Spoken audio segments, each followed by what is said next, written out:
Pair of linear equations in two variable. Class 10 की mathematics कई NCERT exemplar के questions को सॉल्व कर रहे हैं, जिसमें एक्सरसाइज 3.3 का क्वेश्चन नंबर 22 है।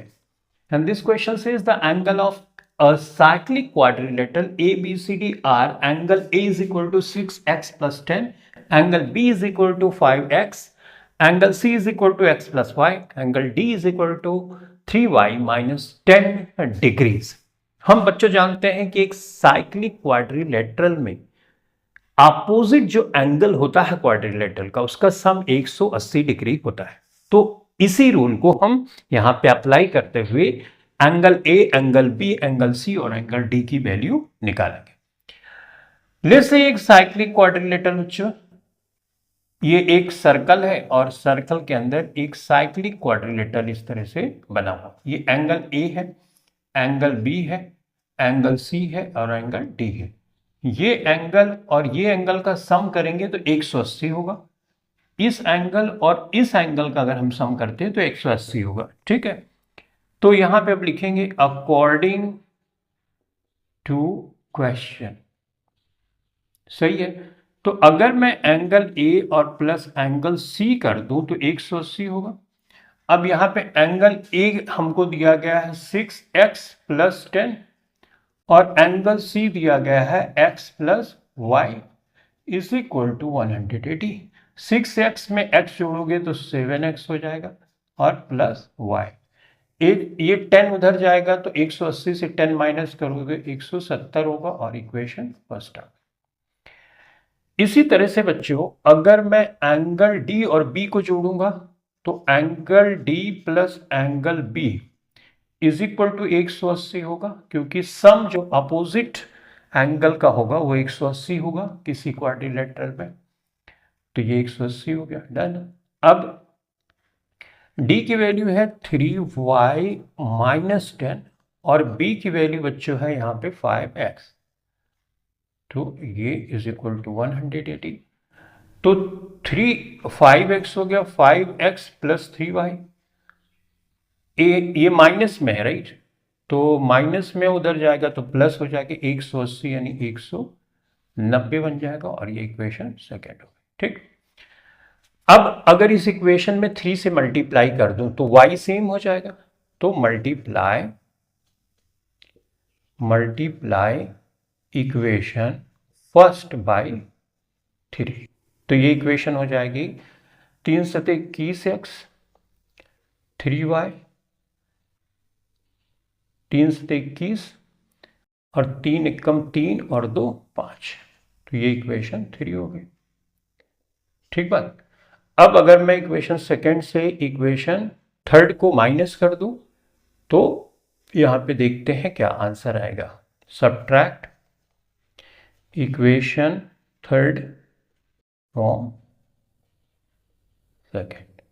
ठीक है, तो 5x लिख लिया मैंने प्लस 3y कर दिया इज इक्वल टू 190।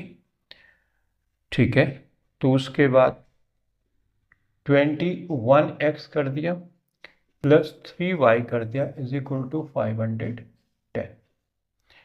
माइनस किया तो ये कैंसिल हो गया, ये भी माइनस हो जाएगा।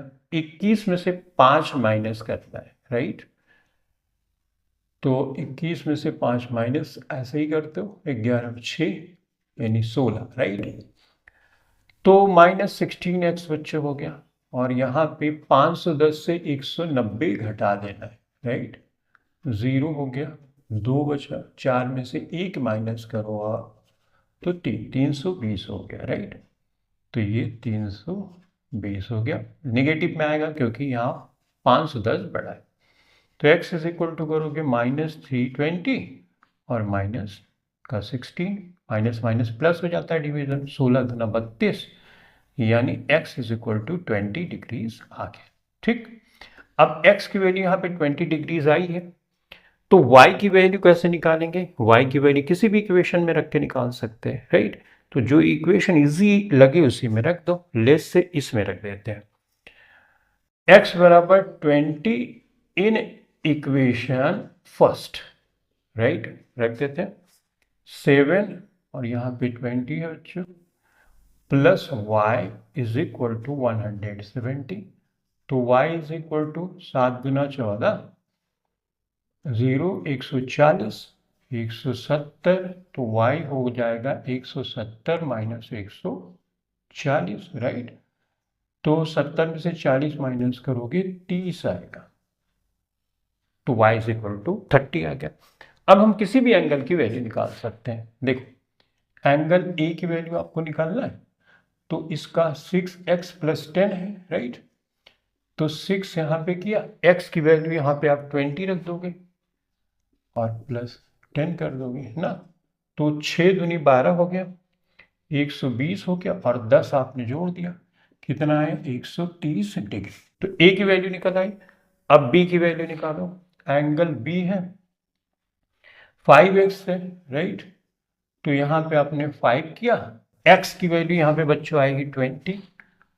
तो 5 दूनी 10, 100, 5 दूनी 10 यानी 100 डिग्री आ गया, राइट।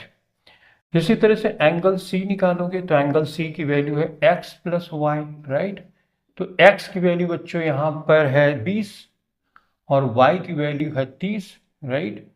तो c की वैल्यू क्या हो गई 50 डिग्री, ठीक है। ओके, अब एंगल d की वैल्यू आप निकाल दो। एंगल d की वैल्यू दी गई है 3y माइनस 10। तो 3 इतना है, y की वैल्यू अभी आपने निकाली 30 माइनस 10। बॉड मॉस से पहले मल्टीप्लाई करेंगे, 3 त्रिका 9, 90 माइनस 10 इज इक्वल टू कितना हो जाएगा 80 डिग्री, राइट। तो एंगल डी की वैल्यू हो गई 80 डिग्री। तो इस तरह से आपने क्वेश्चन को सॉल्व किया। इस क्वेश्चन में अगर आपको ये पता है जो साइक्लिक क्वाड्रिलेटरल होता है उसके अपोजिट एंगल का सम 180 होता है, तो इक्वेशन बन जाएगी। इक्वेशन बन जाएगी तो आप आसानी से सॉल्व ही कर लेते हो, ठीक है। तो इस एक्सरसाइज के लिए इस एक्सरसाइज में लास्ट क्वेश्चन था। तो चलो, थैंक यू वेरी मच।